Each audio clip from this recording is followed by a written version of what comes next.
Hello दोस्तों, कैसे हैं आप सब। आज की इस वीडियो में हम जानेंगे मल्लिकार्जुन ज्योतिर्लिंग के बारे में। आंध्र प्रदेश में कृष्णा नदी के तट पर दक्षिण का कैलाश कहे जाने वाले श्री शैल पर्वत पर श्री मल्लिकार्जुन ज्योतिर्लिंग स्थित है।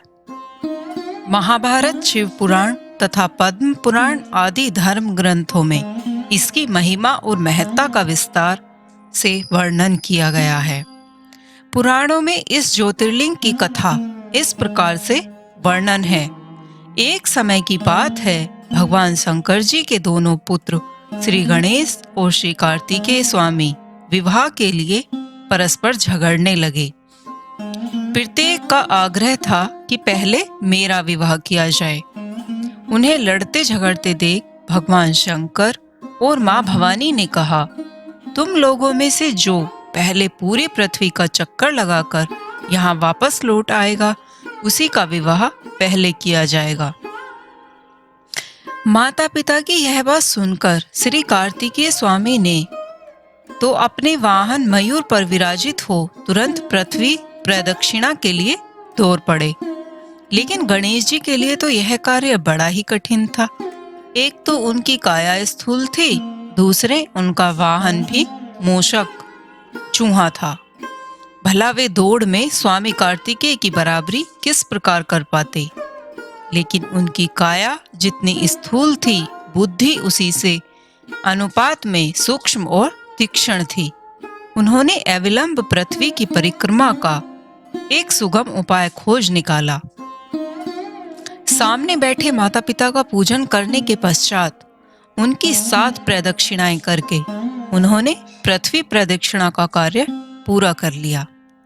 उनका यह कार्य शास्त्रानुमोदित था। पित्रोश्च पूजन कृत्वा प्रैकांति च करोति ये तस्य वे पृथ्वीजन्य फलम भवति निश्चितम। पूरी पृथ्वी का चक्कर लगाकर स्वामी कार्तिकेय जब तक लौटे तब तक गणेश जी का सिद्धि और बुद्धि नाम वाली 2 कन्याओं के साथ विवाह हो चुका था और उन्हें क्षेम तथा लाभ नामक 2 पुत्र भी प्राप्त हो चुके थे।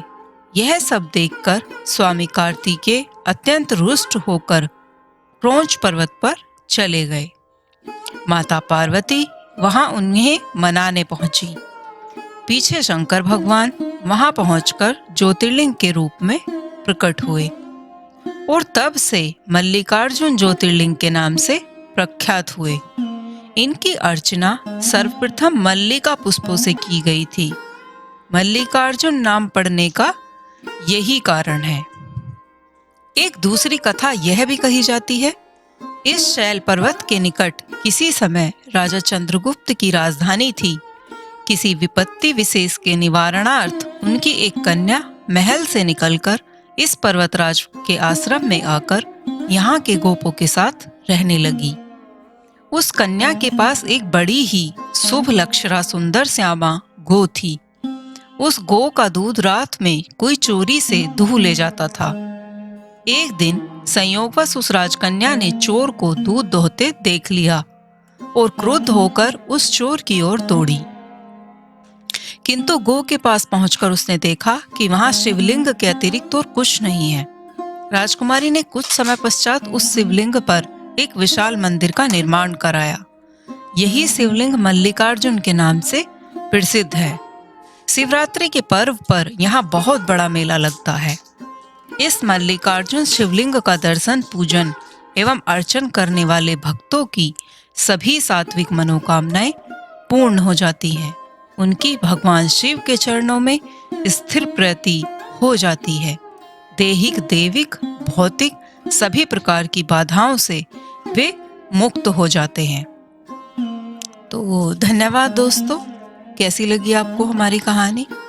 अगर कहानी पसंद आई हो तो वीडियो को लाइक करें, शेयर करें और हमारे चैनल को सब्सक्राइब करें। मिलते हैं एक और नई अगली कहानी में। तब तक के लिए धन्यवाद।